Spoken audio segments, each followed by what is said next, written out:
Aula 8 da disciplina Bases Conceituais de Energia é a última e trata sobre o uso final da energia e eficiência energética. Esta disciplina, como vimos, está organizada en tres partes. A primeira foi sobre os princípios relacionados com a energia. A segunda sobre a conversão, as diversas formas de conversores utilizados principalmente na energia elétrica. E a última parte então é o uso final da energia, e os temas que vamos ver a continuação são os seguintes. Primeiro, o que é o uso final da energia? O que é conservação de energia, eficiência na conversão de energia e exemplos de conservação e eficiência no motor de combustão interna, no motor elétrico, no aquecimento de água, na iluminação e finalmente os programas de conservação de energia e comentários de alguns exercícios. Então comecemos em primeiro termo definindo o que é o uso final de energia. É o emprego de energia por um usuário para realizar alguma função. Como vemos neste diagrama de fluxo de energia de um país, o que precisamos em primeiro lugar é fontes primárias de energia no território, ¿no? Numa área geográfica onde se vai realizar a produção de petróleo, gás natural, de recurso hídrico, de diversas fontes. E uma parcela disso, se existe excedente, é possível exportar. Tudo isso aí então vai seguindo um caminho que seria o fornecimento total de energia primária. Neste caso também é possível realizar importações, ou seja, a compra de produtos energéticos de outros países, de outros lugares. E finalmente isso vai até os conversores de energia secundária, diversos processos que já vimos de conversão, e sempre vai existir uma parcela que vai se transformar em calor, são as denominadas perdas, porque nenhum sistema é 100% eficiente. E uma vez feita a conversão em energia secundária, vamos obter diversas formas de energia, que pode ser energia elétrica, combustíveis, enfim, uma série derivados dos conversores que constituem o que denominamos energia útil. E essa energia útil é a que vai finalmente ser empregada por conversores de uso final da energia. Então a energia pode ser empregada na iluminação, na cocção de alimentos, no transporte, na indústria, nos serviços, etc., de diversas formas. Esse seria então o fluxo de energia que se pode identificar em um país ou até numa determinada região, no caso do Brasil, num estado, município, todos vão ter assim essa mesma estrutura. Então o uso final de energia está relacionado com a demanda e o consumo. Para que eu vou utilizar energia? É porque preciso, né, satisfazer uma necessidade. Então essa questão do demanda, consumo, está relacionada com as necessidades humanas. E como sabemos, existem necessidades básicas, como são a fome, a sede, abrigo, mas também existem outras necessidades aprendidas que se derivam, por exemplo, de status, de prestígio ou satisfação estética. Então essa demanda e o consumo está relacionado de uma forma complexa com uma série de questões próprias do ser humano. Podemos dizer que tanto a demanda quanto o consumo resultam da busca incessante da comodidade corporal e espiritual. E alguns textos falam assim de forma metafórica, que pode-se dizer que a demanda e o consumo se originam quando se trata de agradar os 5 sentidos e os 7 pecados. É uma forma metafórica de explicar essa questão da demanda e o consumo que está relacionado com o uso final da energia. Então, esses usos finais da energia, podemos ver neste gráfico que a energia primária é transformada em energia secundária.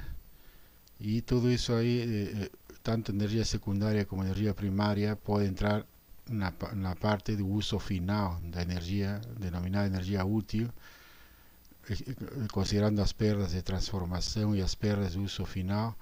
Então vamos ter como resultado calor de processo, aquecimento direto, movimento de motores, iluminação e uma série de outros usos. Este seria o diagrama relacionado com o uso final da energia. Mas também podemos dizer então que a energia final é aquela recebida pelo usuário nos diferentes sectores, tanto na forma primária quanto secundária. Essa energia final só é final do ponto de vista do setor energético, dado que representa a forma em que a energia é comercializada. Então, mediante esse diagrama fica claro que para converter a energia final em energia útil, ou seja, em energia realmente utilizada, deve-se passar por um processo de cálculo que leve em conta as perdas, e para isso é necessário considerar a eficiência de uso ou rendimento. Várias vezes foi mencionado nesta disciplina de que existe uma determinada eficiência para cada transformação de energia. Nenhum vai chegar a ser 100% eficiente, depende das características, né, do conversor e da forma como se está realizando essa conversão. Mas a equação que segue e respeita as leis da termodinâmica seria esta, né, de que energia final é igual a energia útil mais as perdas no uso. E a energia útil está relacionada com o rendimento vezes a energia final. A denominada eficiência de uso ou rendimento é a razão entre a energia útil e a energia final.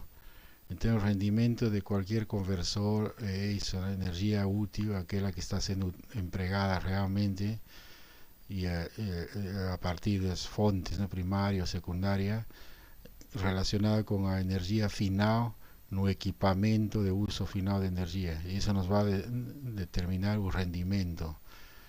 Então, essa energia segue o princípio de conservação de energia. Então, aqui é necessário frisar o seguinte, que o princípio de conservação de energia é diferente da denominada conservação de energia. Esta tem a ver com o aumento da eficiência do processo de conversão, ou seja, desempenhar a mesma tarefa com o menor custo de energia. O sea, o princípio de conservação de energia está relacionado com as leis da termodinâmica, a qual já várias vezes foi mencionado, né, que a energia não é criada, nem também não pode ser destruída, só transformada. E conservação de energia então tem a ver com a eficiência do sistema, ou seja, quanto de energia estou realmente utilizando e quanto sendo dissipada. Então, o consumo total de energia é função de dois fatores, a unidade denominada E e a frequência da atividade, F. Então, o consumo de energia seria igual a essa quantidade de energia demandada na atividade vezes a frequência da atividade. Com isso fica o desenho assim neste gráfico, vemos no eixo vertical a frequência e no horizontal a intensidade. Esse diagrama é a caracterização do uso total de energia em função da intensidade do uso e da frequência da atividade. Olhemos o retângulo A, que está em vermelho. Esse retângulo significa que uma alta frequência na atividade foi possível porque a intensidade do uso de energia requerida para a atividade foi baixa. Ou seja, conseguimos aqui nesse caso uma alta frequência, mas relacionada com uma baixa, né, de intensidade. Já no outro retângulo UV, vemos o contrário. A mesma quantidade de energia foi consumida, porém com uma maior intensidade, mas com uma redução da frequência da atividade. Então, é a mesma quantidade de energia em ambos casos, só que no caso do A, a frequência foi muito maior, e no caso do B, a intensidade foi maior e diminuiu a frequência. Então, esse gráfico mostra a questão da conservação de energia, né, dependendo da eficiência dos sistemas. Então, essa conservação de energia normalmente é concentrada em algum dos seguintes pontos: ou no ajuste técnico, que está relacionado com a quantidade de energia demandada na atividade, aquele que ficou com a letra E, e é obtido com o uso mais eficiente do combustível e engloba ações de natureza técnica. A outra questão é a mudança no estilo de vida, que está relacionado com a frequência da atividade, aquela que denominamos F, e engloba ações de natureza comportamental, mudança de hábitos de consumo, na utilização dos energéticos. Então, a questão técnica é resolvida pela engenharia, né? É mais assim com o tipo de equipamento que se utiliza, mas o estilo de vida que está relacionado com a frequência é muito mais complexo, porque engloba ações de natureza comportamental, e isso aí vai se refletir mesmo em duas pessoas. Às vezes não vão ter o mesmo comportamento perante o uso da energia. Algumas pessoas, por exemplo, gostam de tomar banho com ligado, né, chuveiro ligado o tempo todo, 20, 15, 20 minutos. Outros têm o hábito só de ligar o necessário, né, de forma assim pausada, um minuto, depois outra vez, né, de 5 minutos. Então, tudo isso aí está relacionado com os hábitos. É a questão mais importante, né, para a denominada conservação de energia. Aqui vemos também que a questão técnica é fundamental, né, porque isso vai depender de como é feita a construção de um determinado equipamento de uso final de energia, ou neste caso de uma residência. Então, aqui um exemplo de conservação de energia dentro de um sistema, né, que neste caso seria uma habitação, onde vemos que dentro de um sistema essa energia é igual à energia que sai dele mais energia que permanece armazenada. Então, se vemos esta habitação, aqui temos energia solar incidente, e para captar a máxima energia incidente assim, seria necessário grandes janelas na fase norte da edificação para permitir a entrada de energia solar. Além disso, seria, pela questão técnica, né, levando em conta as questões técnicas, paredes e pisos maciços para absorver e armazenar energia solar, e também isolamento no exterior para reduzir a perda de calor. Se levamos em conta esses aspectos, vamos conseguir conservação de energia por meio da captação de energia solar, que obviamente nos vai permitir diminuir o consumo de energia elétrica. Se fosse uma habitação totalmente fechada, sem janelas, vamos precisar de equipamentos, né, de iluminação, luz através de lâmpadas, aquecimento por meio de outros equipamentos, portanto vai aumentar a energia, né, o consumo de energia. Então, esta seria uma forma de conservação de energia utilizando o recurso solar. E assim, né, existem várias outras questões dessa forma. Por exemplo, outro caso seria o ferro de passar roupa. Então, um ferro de passar roupa elétrico, ele vai ter aqui uma resistência elétrica de uma determinada potência, né? Talvez 1000 watts, 1500, depende, né, do tipo de ferro de passar. va a tener un cabo de alimentación ligado a una tomada de energía eléctrica, y aquí fundamentado es el denominado termostato, que es un dispositivo que por medio de la temperatura él le va a ligar o desligar a paso de energía eléctrica.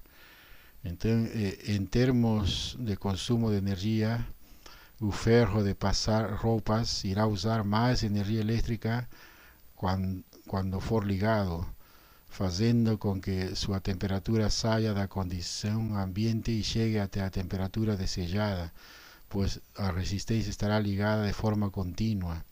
Então, se o termostato está, por exemplo, com falhas e permanece ligado o tempo todo, aí vamos ter muito consumo de energia, né? O tempo todo, o tempo em que vai durar a atividade de passar roupa.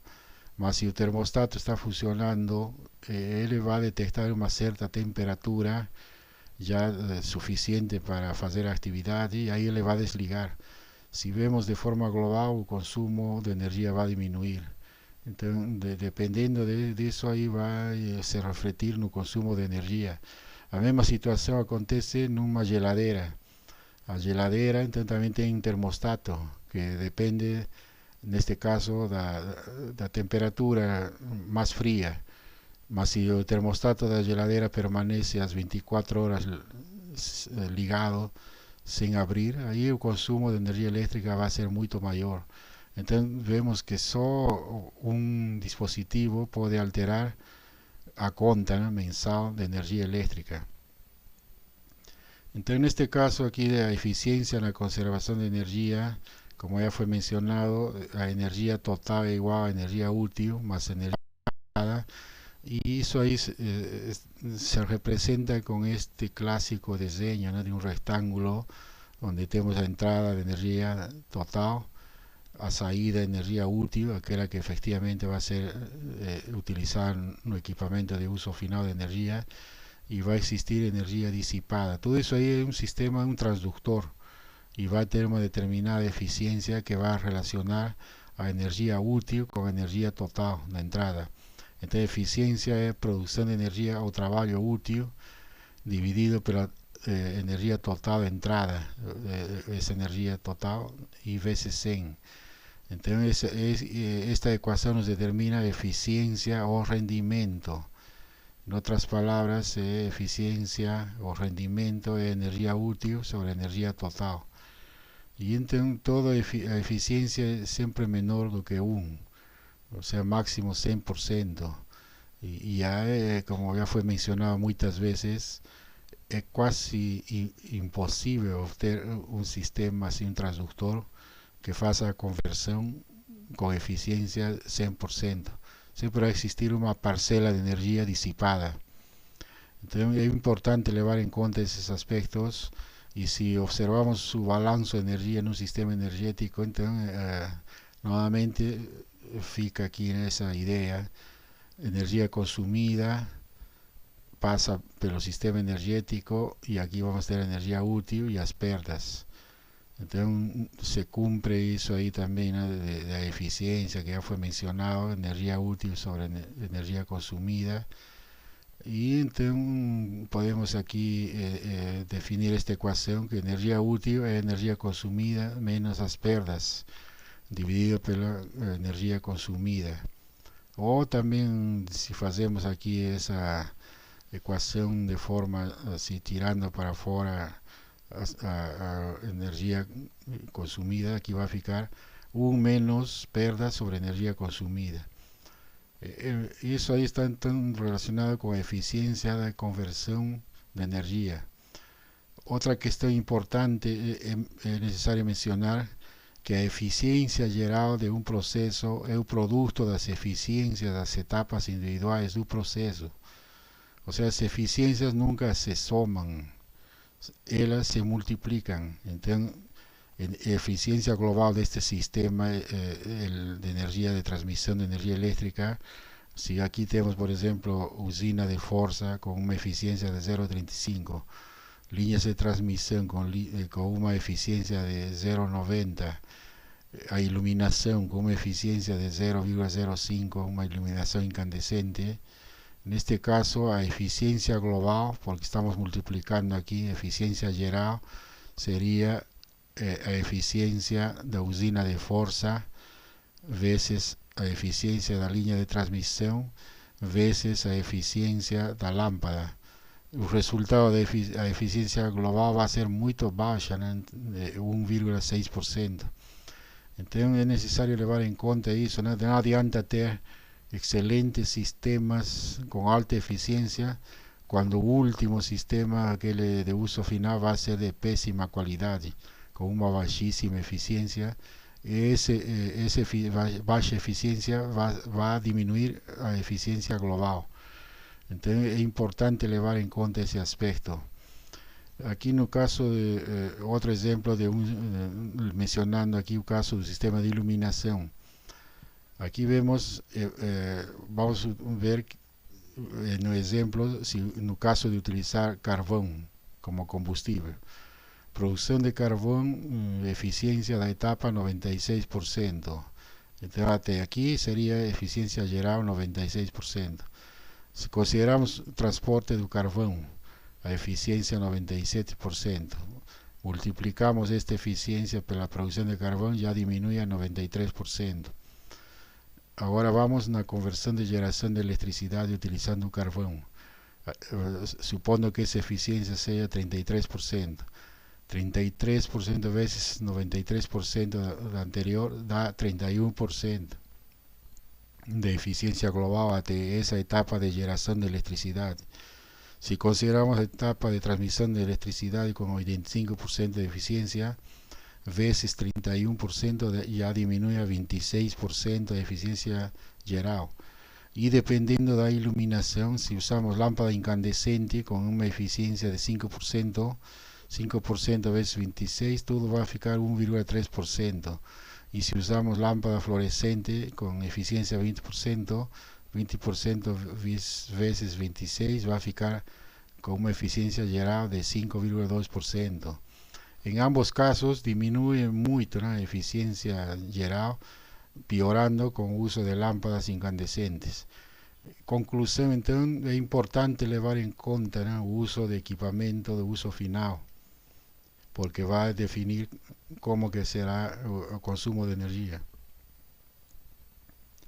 Aqui vemos nessa tabela diversas eficiências assim em média para vários equipamentos, sistemas de conversão. Geradores eléctricos que engloban energia mecânica en eléctrica, conversão em elétrica, ele tem eficiência entre 70% e 99%. Motores, esse seria gerador. O motor elétrico, que engloba, ¿no?, de conversión de energía eléctrica a mecánica, está entre 50 y 95% de eficiencia. Fornalha a gas, que transforma química térmica, entre 70 y 95%. Turbina de vento, o sea, aerogenerador de mecánica eléctrica, entre 35 y 50%. Existiendo aquí el teorema de Betz, que sería un límite. Usina de energía abastecida por combustible fósil, que transforma química en térmica, en mecánica, en eléctrica, está entre 30 y 40%. Usina nuclear, que transforma calor, ¿no?, a fisión nuclear en calor, térmica, mecánica y eléctrica, está entre 30 y 35% de eficiencia. Motor de automóvil, que transforma energía química en térmica y mecánica, está entre 20 y 30%. Lámpara fluorescente, que transforma la energía eléctrica en luminosa, en 20% más o menos. Y lámpara incandescente, que transforma eléctrica en luminosa, 5%. Ya una célula fotovoltaica, que transforma energía luminosa en eléctrica, dependiendo del tipo de célula, está entre 5 con un máximo de 28%. Entonces vemos que dependiendo del sistema de conversión, también vamos a definir a eficiencia global del sistema. Y eso es importante levar en cuenta. Un ejemplo muy así ilustrativo sobre todo lo que está se mencionando con la cuestión de la conservación de energía y eficiencia es un motor de combustión interna utilizado ampliamente en los vehículos milhões, né, de veículos no mundo todo. E o princípio fundamental da combustão interna é a queima da mistura, ou seja, ar, combustível no interior dos cilindros do motor. E o objetivo é produzir um movimento das rodas motrizes. Como vimos, a eficiência global deste sistema não supera 30%. Esse motor é bastante complexo, engloba vários equipamentos, né? Por exemplo, um é o filtro de ar. Aqui o 2 é o carburador ou injetor eletrônico. O 3 é o coletor de admissão. O 4, coletor de escape. 5, saída dos gases para o escapamento. O 6, o motor de partida. O 7, filtro de óleo. 8, aqui vamos ver, é o bujão de drenagem do cárter. O 9 é o cárter. Depois aqui o 10, entrada de ar. Já aqui no caso do 11 é a tampa do bocal de óleo. O 12 é alojamento do termostato do radiador. 13, aqui está o gerador de energia elétrica. 14, a correia de ventilador. 15, o ventilador de arrefecimento do motor. E por último, 16, mangueira interior do radiador. Então, como vemos, o motor de combustão interna é bastante complexo em diversas partes. E está, o princípio de funcionamento é 4 tempos. Então, esse motor vai funcionar com 4 tempos de aspiração, compressão, explosão e exaustão. Esses 4 tempos se utilizam como combustível, a maioria das vezes, gasolina ou misturada com etanol. E o rendimento de um motor de automóvel em boas condições pode variar de 22% a 30%. Então é uma baixa eficiência, né, do sistema. Afinal de contas, o objetivo é movimentar rodas. E também é conhecido, né, esse motor de combustão interna como ciclo Otto, de 4 tempos, no qual aqui vemos na admissão, com uma válvula de admissão aberta e a de escape fechada, a mistura de vapor de gasolina e ar entra no cilindro. Na seguinte etapa, compressão, com ambas as válvulas fechadas, a mistura é comprimida através do movimento do ascendente do pistão. No terceiro, que seria a combustão, a mistura é detonada através da ação de uma centelha, faísca, produzida pela vela, produzindo uma expansão dos gases que então empurram o pistão para baixo, produzindo trabalho útil. E finalmente o escape, que seria com a válvula de admissão fechada e a de escape aberta, ocorre a exaustão dos gases resultantes da explosão. E assim de novo se repete o ciclo de admissão, compressão, combustão e escape. E o objetivo é gerar um movimento rotacional para movimentar as rodas. E tudo isso alimentado através do tanque, né, de um combustível. Então há um tempo de explosão para 2 revoluções de um motor de um só cilindro. Então, dependendo do número de cilindros, também vai depender a forma, né, como vai girar, com maior rapidez ou menor. Um motor de 4 cilindros tem 2 tempos de explosão para cada revolução. Um motor de 8 cilindros tem 4 tempos de explosão para cada rotação, ou 1/4 de rotação para cada explosão. Portanto, um motor de muitos cilindros daria um suave fluxo de explosões, só que o consumo de combustível, né, de gasolina, à medida que aumenta o número de cilindros, também aumenta o consumo de combustível. Então, hoje em dia já é difícil achar motores de 8 cilindros, né, mas nos anos 60 até 70 era possível achar. Bom, outra questão está relacionada com a dissipação de energia em um automóvel. Então, essa eficiência energética global no uso de energia para aumentar um automóvel está relacionada com 2 fatores: a eficiência do motor térmico, combustão, eficiência térmica, e a eficiência do conjunto mecânico, que sería transmisión aerodinámica, movimiento de las partes móviles del motor y varias otras. Entonces, como vemos, esa disipación de energía se realiza en diversas etapas y cada una con eficiencias determinadas. Este gráfico muestra, ¿no?, lo que acontece. Supondo que tenemos un tanque de gasolina 72 kilovatios. Vamos a suponer que en ese tanque en media no existe esa cantidad de 72 kilovatios. Ya por evaporación va a ser perdido en media 1 kilovatio. Entonces 71 kilovatios entran en un motor de combustión. Aquí va a existir energía de los hidrocarbonetos no quemados, energía térmica de los gases de escape y transferida al ambiente. Aquí va a ficar 56,8 kilovatios, o sea, de energía disipada en el ambiente. Va a ficar 14,2 kilovatios. De esa parcela, 2,2 van a se disipar en forma, ¿no?, de la transformación de calor, las luces, no ventilador, no gelador, na dirección, na bomba hidráulica, etc. Va a ficar en 12 kilovatios, que finalmente aquí 3 kilovatios van a ser disipadas en energía térmica. Y finalmente lo que va a través de la transmisión y engrenajes va a ficar 9 kilovatios, que va a ser lo que va a movimentar las ruedas. Por tanto, en este caso, para este tipo de ejemplo, la eficiencia y rendimiento global sería 12,5%. O sea, grande cantidad de energía disipada. Ahora los mejores vehículos van a tener que vamos a tener que llevar en cuenta, ¿no?, la construcción, la calidad, ¿no?, constructiva de las diversas partes para evitar la disipación de energía. Mas un mejor vehículo va a conseguir en torno al máximo de 30% de eficiencia. Entonces, como vemos, es una enorme cantidad de energía utilizada por millones de unidades en el mundo todo, que va a ser perdida en la forma de calor. Entonces, ese diseño muestra el esquema de un motor de carro y los flujos de energía envolvidos.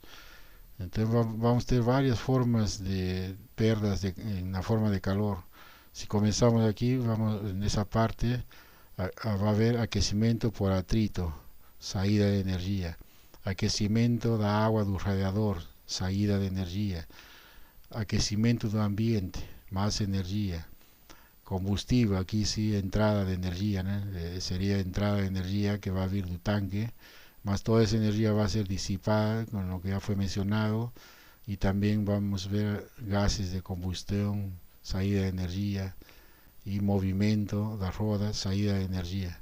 O sea, a partir del combustible, que sería entrada, una grande cantidad de energía va a ser disipada de diversas formas. Otra cuestión también que influye a la forma de dirigir. Entonces vemos en este gráfico que la conducción en alta velocidad es una de las maneras de elevar el consumo de combustible del automóvil. Porque si aquí tenemos en este eixo horizontal a velocidad en kilómetros por hora de 85 a 110 kilómetros por hora, y en este eixo vertical está el consumo de kilómetros por litro. Entonces vamos, si el vehículo va a 90 kilómetros por hora, el consumo por kilómetro va a ser 15 litros por kilómetro. Mas si aceleramos y llegamos a 105 kilómetros por hora, ese consumo, los kilómetros por litro, el rendimiento va a ser en torno de 12,5 kilómetros por litro. O sea, vamos a consumir mayor cantidad de combustible para un kilómetro. Entonces, depende de la forma de dirigir, que otra cuestión comportamental, que va a influenciar también el consumo. Bueno, ahora pasemos a los motores eléctricos, ¿no?, porque la idea hoy en día es en los próximos años entrada en grande cantidad de un motor eléctrico para vehículos, ¿no?, los carros eléctricos. Mas también esos motores eléctricos se utilizan ya desde muchos años, ¿no?, desde finales del siglo XIX. y está baseado en un denominado campo girante, ¿no? Que fue un resultado dos estudos de Tesla.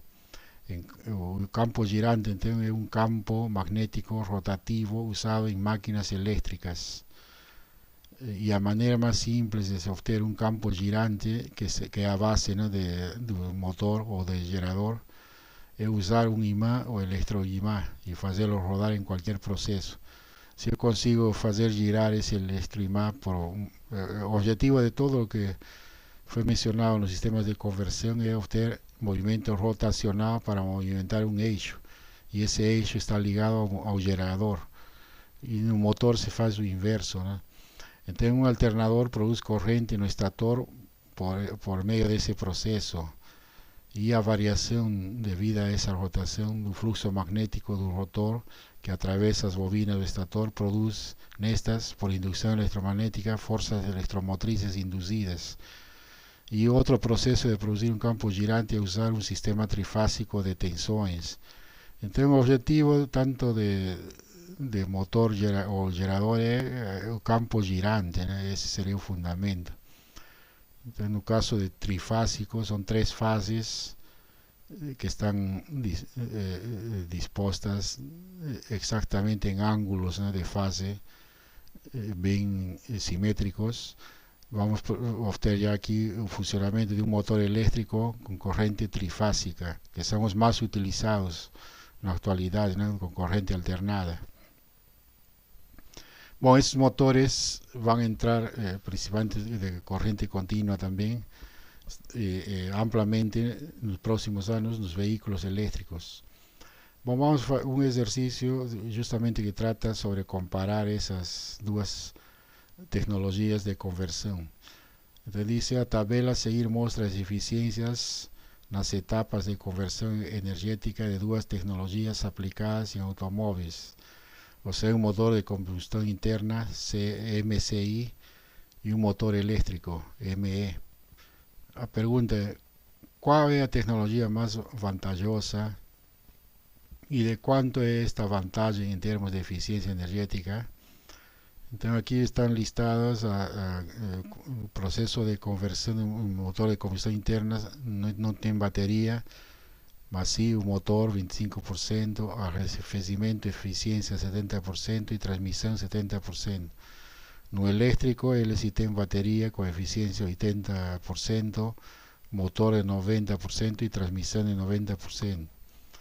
Já de cara, assim, fazendo os cálculos que vou mostrar de forma adicional em outro texto, vamos ver aqui de cara, né, que a maior eficiência é do motor elétrico, mesmo porque ele tem eficiências entre 80% e 90%, e outro, essa eficiência do motor de 25%, como já vimos, como se multiplica as eficiências, obviamente isso aí vai determinar a baixa eficiência global do processo.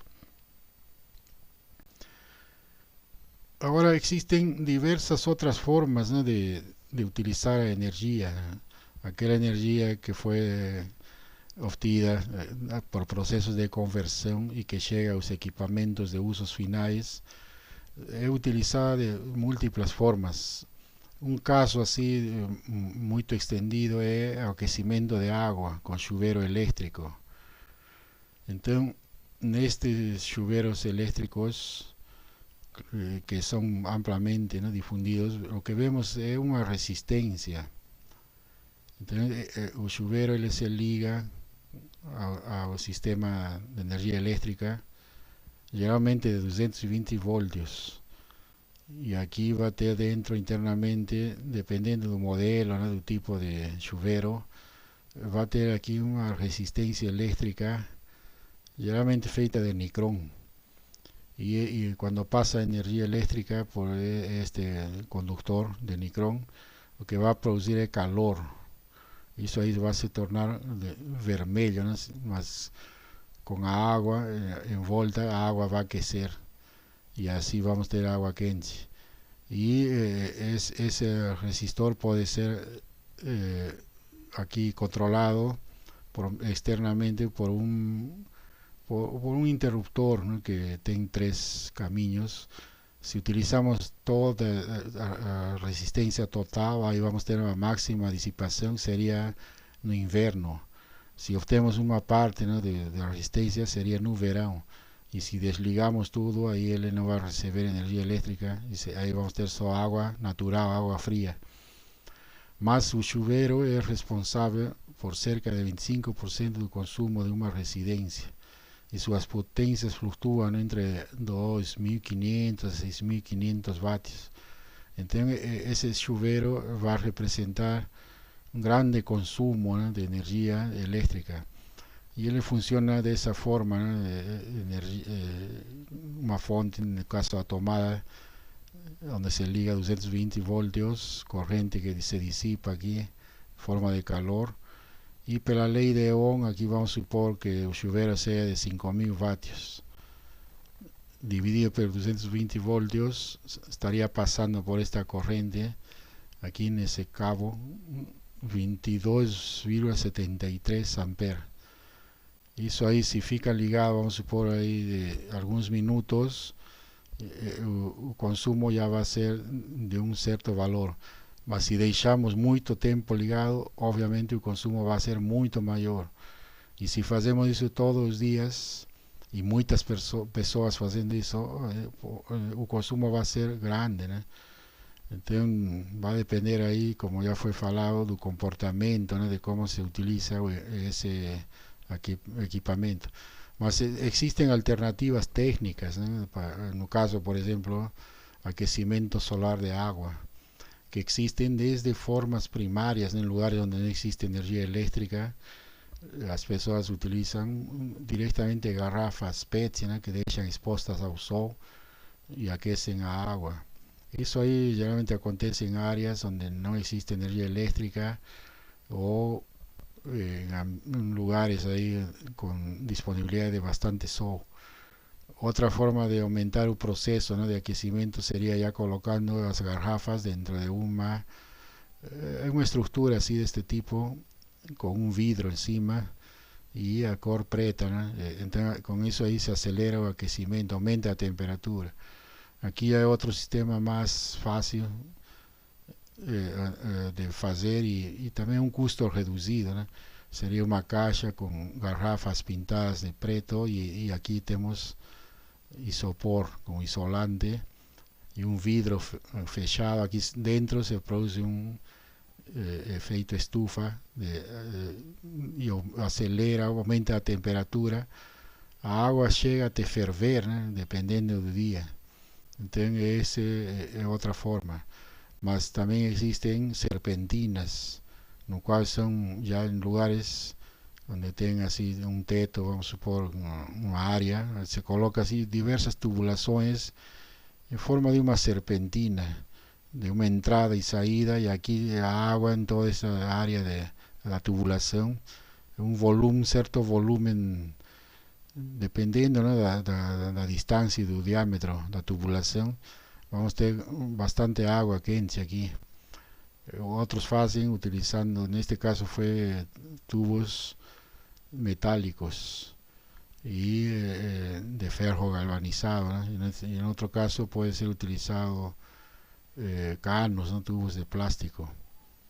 Más, a forma más eficiente de hacer eso es por medio de un colector solar de agua, que ya es un equipamiento fabricado para intensificar justamente ese aquecimiento, ¿no? Entonces vamos a tener ahí agua fría que entra y ella se va a subdividir por diversas tubulaciones de diámetro menor, un vidrio por cima y por bajo vamos a tener un metal, ¿no?, de generalmente color preto, y aquí por cima va a salir agua quente y esa agua quente va a ser almacenada en un recipiente y para guardar ahí dependiendo, ¿no?, 300 litros, depende del volumen, ¿no?, del consumo, y ahí vamos a tener agua quente hasta de noche y al día siguiente otra vez aquece y así. Ese aquecimiento solar de agua, donde existe el recurso solar, es una óptima alternativa, solo que precisa dejar, ¿no?, toda la construcción internamente ya adaptada para ese sistema,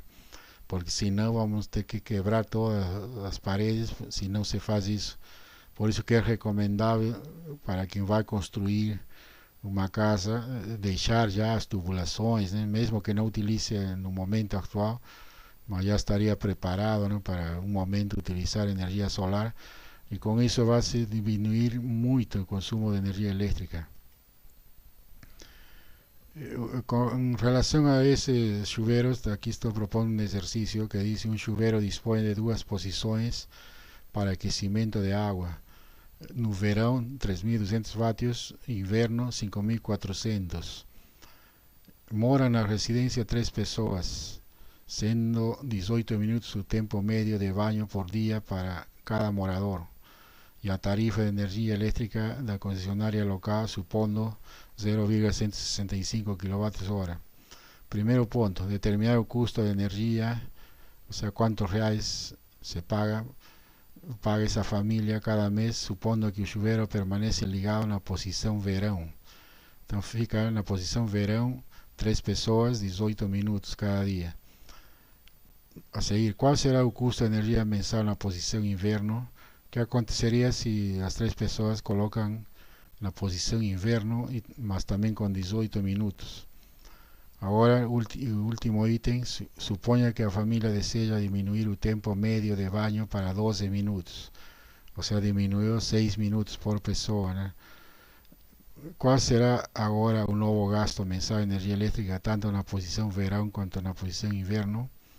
Então, o exercício só aplica isso, né? Quanto de energia é consumida por meio da lei de Ohm, só, né? Tem a potência, corrente vezes tensão, mas já é dada aqui a potência total, né? Então, só tenho que calcular a energia, potência vezes o tempo, e com isso eu calculo quanto é o consumo. Bom, então este exercício ilustra o que estamos falando dos hábitos pessoais, né, que influem no consumo de energia. Com relação à iluminação, existem desde as formas mais primitivas, antigas, né, que seria uma simples fogueira, mas a queima de lenha, né, neste caso, até uso de velas, lamparinas que utilizam combustível, né, que pode ser querosene ou óleo, feitas geralmente assim de forma artesanal, né, utilizando latas de uso assim de comestíveis, né, que se faz um reuso disso, amplamente difundido nas áreas rurais. Mas também existe iluminação más así por lámparas de ese tipo más aprimoradas, lampiões, o también así que utiliza gasolina y una bomba, ¿no?, a presión, y aquí tengo una camisa incandescente, y este sistema produce bastante iluminación. Aquí tenemos otra misma camisa incandescente, más utilizando botellón de gas. Más existen alternativas también con energía eléctrica, o sea, son lanternas, en este caso utilizando ya LEDs o lámparas incandescentes. Entonces, la iluminación es bastante amplia, ¿no? Y vamos a ver un caso que ahora dejó de ser empleado. Sería iluminación incandescente. Disminuyó mucho el uso, mas hasta algunos años atrás era ampliamente utilizada, ¿no?, la lámpara incandescente por bajo costo y fácil, ¿no?, de ser colocada. Entonces, esa fue la primera lámpara que inventó Edison, finales del siglo XIX. Para toda una historia, ¿no?, para obtener iluminación incandescente. Toda una fascinante historia de Edison para obtener este filamento que podía resistir mucho tiempo, ¿no?, funcionando y no quemar así en un instante. Entonces ficó de esa forma, ¿no? La lámpara clásica es contactos donde va aquí a conexión con energía eléctrica a través de ese soquete. Existen aquí esa rosca que entra, fica ahí, después fixa en un soquete. Y ahí esos contactos van a ligar internamente esos filamentos.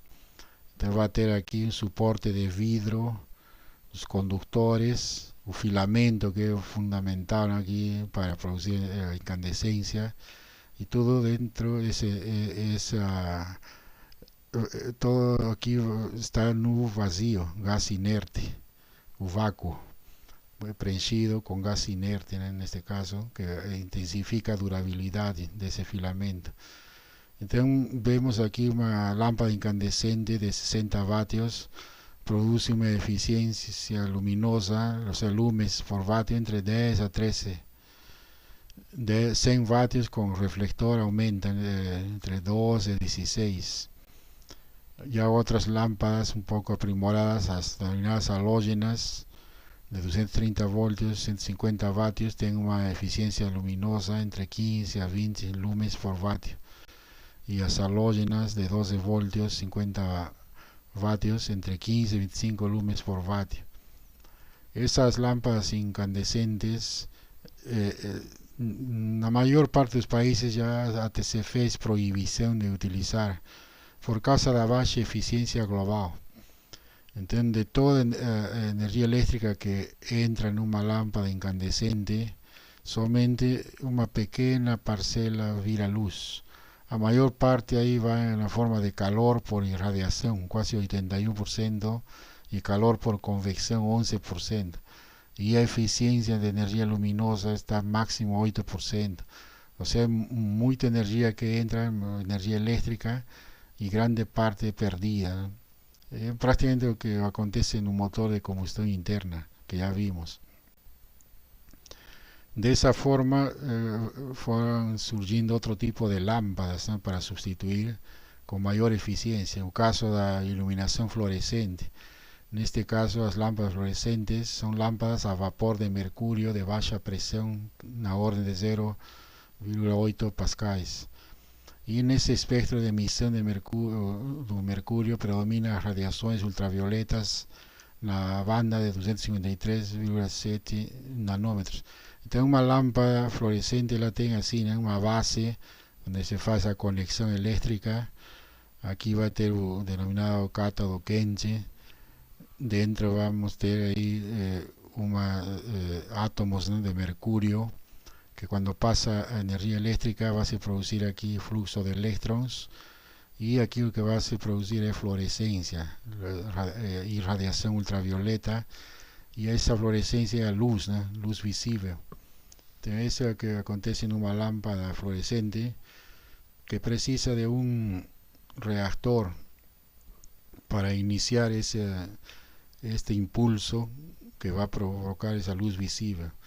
Entonces, para que estas radiaciones sean útiles, las paredes interiores del tubo son recubiertas con materiales fluorescentes que convierten rayos ultravioletas en radiaciones visibles.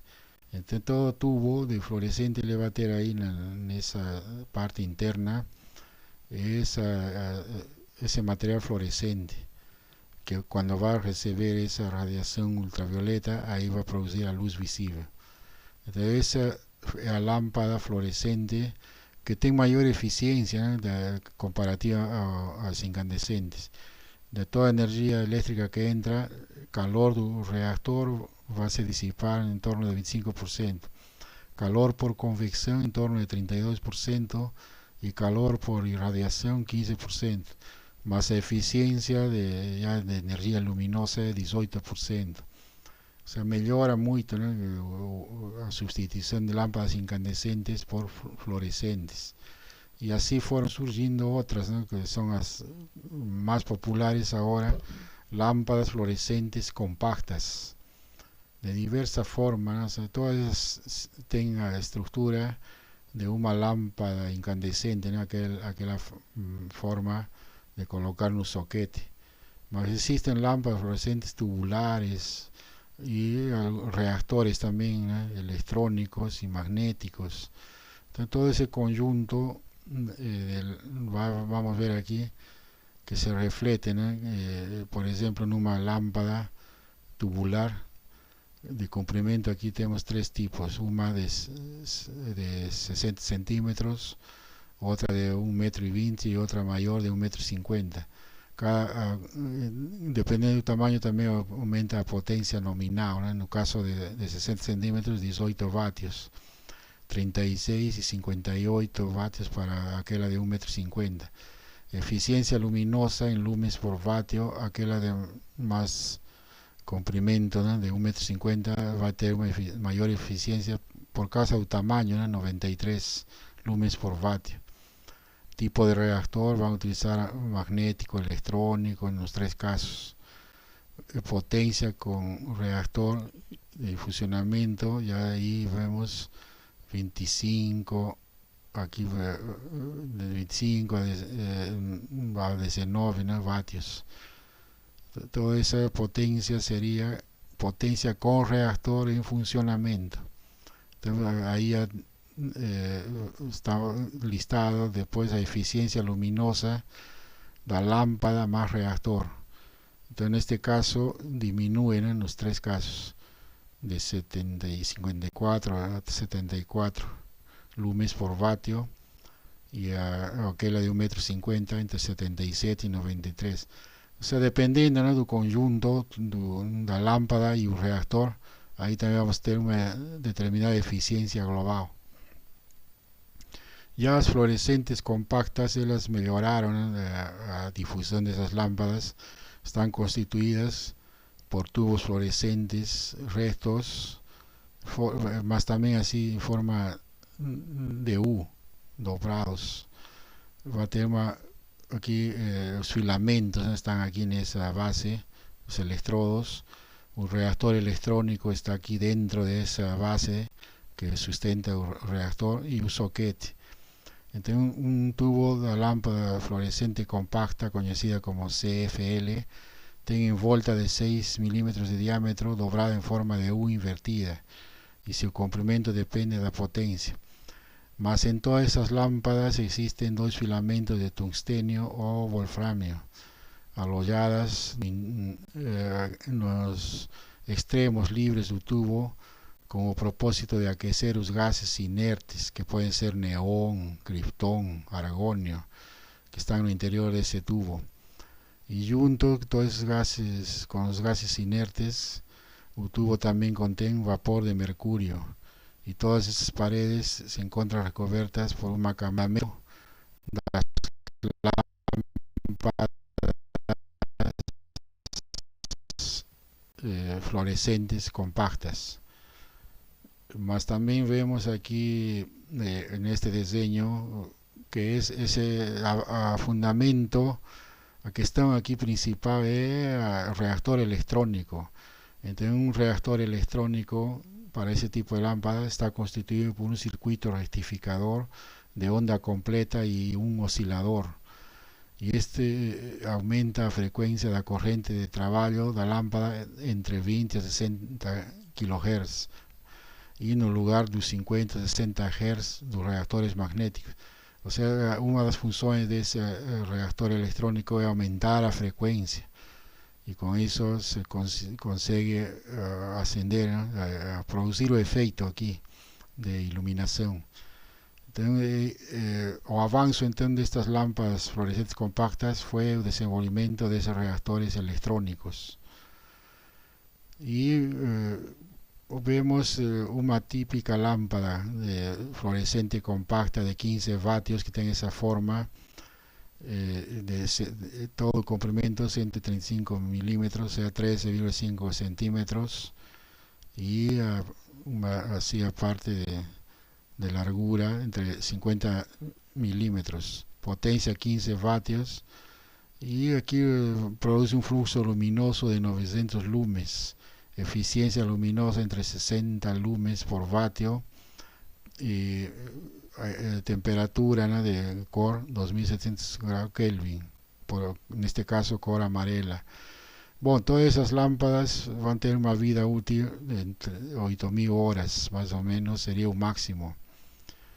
Vantajes de las lámparas fluorescentes compactas: consumen un quinto de energía eléctrica que requiere una lámpara incandescente para el mismo nivel de iluminación, que sería 80% menos energía para igual eficiencia en lumens por vatio. Tempo de vida útil entre 8.000 a 10.000 horas en comparação com as 1.000 horas das incandescentes. Além disso, geram 80% menos calor do que as incandescentes e producem fluxo luminoso maior em lumens por vatios comparados com as lâmpadas incandescentes de igual potência. Hoje em dia já está entrando com maior quantidade de uso de lâmpadas LED. E essas lâmpadas LED, que serían diodo emisor de luz, proporcionan até 80% de economia de energia em comparação com as soluções de iluminação tradicional, como é o caso da fluorescente ou incandescente. E requerem também mínimo de manutenção, porque tem uma vida útil muito longa. E essa vida útil é muito superior às incandescentes ou fluorescentes. E os custos de manutenção também são reduzidos em função de sua vida útil. E a manutenção é menor. Então, estas lâmpadas aos poucos foi ganhando mercado, né? Ampliando o mercado, mas os componentes fundamentais aqui são estes LEDs, né? Que são, na realidade, são vários LEDs dispostos numa estrutura e que utilizam materiais semicondutores, arsênico, galio, indio, antimonio. E são uns dispositivos electrónicos, ¿no? Que quando passa uma corrente elétrica vai produzir uma luz de diversas cores, mas neste caso dos LEDs, para a iluminação seria luz branca. E também ele precisa de um driver, que seria uma parte, né, do sistema eletrônico que, além de ter o retificador, vai produzir aqui o impulso, né, de funcionamento dessa matriz de LED que está disposta em uma placa de circuito impreso, e tudo isso aí dentro de uma estrutura mais popular, como se fosse uma lâmpada incandescente. Então aqui vai ter um revestimento, que essa luz proveniente dos LEDs, devido a essa forma de cúpula, vai ficar mais concentrada, né? E isso seria o denominado bulbo LED, com cobertura e soquete. Estas lâmpadas hoje em dia estão amplamente difundidas, com uma eficiência muito maior, ¿no? Que a fluorescente e, obviamente, a incandescente. Então, com isso aí, o consumo de energia elétrica também diminui amplamente e se tem um ganho, né, na economia de energia. Finalmente, aqui no Brasil existe o programa de conservação de energia, o denominado Selo Proceo, que tem o objetivo principal de identificar os produtos que apresentem os melhores níveis de eficiência energética em uma dada categoria de equipamento. Isso aí com a finalidade de ajudar ao usuário, né, na aquisição de produtos de boa qualidade e eficientes. Então, esses programas de conservação de energia, ele emite esses selos que vêm nos próprios equipamentos, né, onde o A indica máxima eficiência. Obviamente, tudo isso passou por processos de obtenção de laudos técnicos em laboratórios credenciados para verificar a qualidade do equipamento e as características mencionadas pelo fabricante. E a ideia é obter a máxima eficiência, né? Então, hoje em dia, observando só esses selos de conservação de energia, a recomendação é adquirir equipamentos, né, que tenham esse selo e que vá se refletir na diminuição do consumo, neste caso de energia elétrica, mas também existem, né, selos para edificações, selos para sistemas fotovoltaicos e assim, né, para todo tipo de equipamentos. Isso aí representou um avanço grande, né, no caso da conservação de energia no Brasil. Bom, para terminar aqui estou mencionando bibliografia. Como a bibliografia tem um livro aqui que está os dois estão na internet. Feito pela Electro e a Unifei, Universidade Federal de Itaiubá. São vários professores, né, pesquisadores que escreveram este livro, Eficiência Energética, Fundamentos e Aplicações. É um livro de 2012, de 315 páginas, interessante para quien vaya a estudiar un tema de eficiencia energética. Ahora, un más focado en las edificaciones, con el título Eficiencia energética en arquitectura, de Roberto Lambers, Luciano Dutra y Fernando Pereira. Son profesores de la Universidad Federal de Santa Catarina, más con auspicio de Electrobras y Proceo fue feito este livro próprio para arquitectura, mas também tem muitos conceitos, muitas questões relacionadas com o tema que estamos vendo. Então recomendo para quem se interessar no aprofundamento do tema estes dois livros. Então termino por aqui e muito obrigado e bom estudo.